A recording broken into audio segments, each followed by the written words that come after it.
The LC9 is a single stack that holds 7 in the magazine plus 1 in the chamber. It's got a nifty little chamber indicator that lets you know it's loaded when this is popped up. We'll go ahead and do a safety check. There's nothing in there. Being a single stack makes this gun very concealable. You'll notice it's very thin.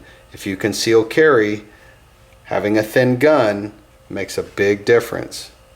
Whether you're wearing a bulky sweater and jeans or a t-shirt and shorts, you can always find a relatively easy way to conceal this gun. I believe that's the biggest upside to the Ruger LC9. Another plus to the LC9 is the reliability. It's made by Ruger, and I've had lots of Ruger guns, and Ruger stands behind their guns. I did have one issue with the gun. At first, the front sight was actually falling out of the dovetail. I contacted Ruger. Within 2 days, I had a pre-posted envelope so I could take the slide, stick it in there, and send it back overnight. Within 3 days, I had the slide back with a brand new front sight installed that now has an Allen screw in it to keep it tight in there. So it cost me nothing. I didn't have to even pay for shipping, and Ruger took care of it. And I stand behind their guns. I've shot hundreds of rounds of steel case ammo through this thing and haven't had one problem.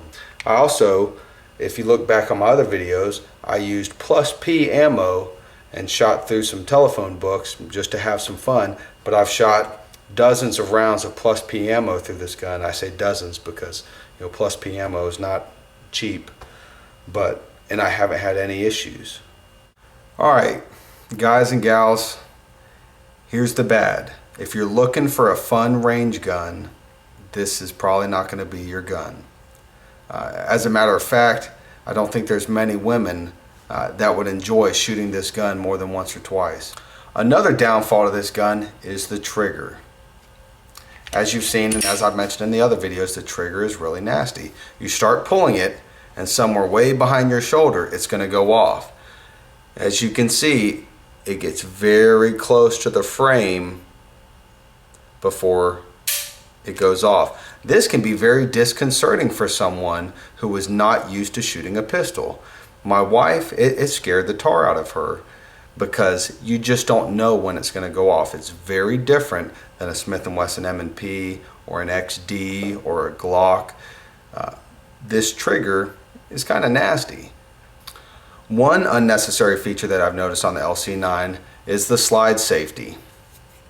I used to carry it all the time with the safety on, but after shooting it at the range and after dealing with that trigger, as you've seen how hard it is, there's no way in the world that I believe that I'll accidentally shoot this gun.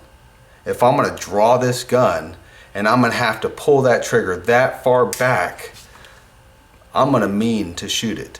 You can bounce this trigger on your finger and it's not anywhere near going off. Look, it stops right there, and I'm putting a lot of pressure on it. You have to keep pressing and pressing all the way back, as I said, to get it close to the frame for it to even go off. So I don't carry it with the safety on anymore. It's just one more thing that I would have to do if I am in a situation.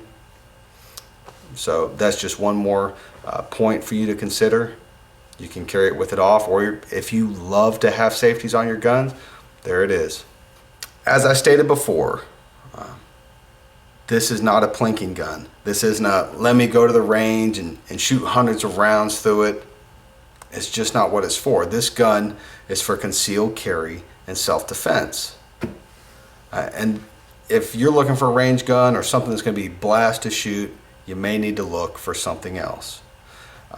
I'm no bodybuilder, but I'm 6 foot and 200 pounds, and when I try to shoot my LC9 one-handed, as they show you how to do in self-defense classes, handgun classes, if you're in a situation where you can draw it and you can't even bring it up with 2 hands to look down the sights, but you can only from the side or maybe from the hip shoot your gun, I'm a big guy. I had a hard time controlling it.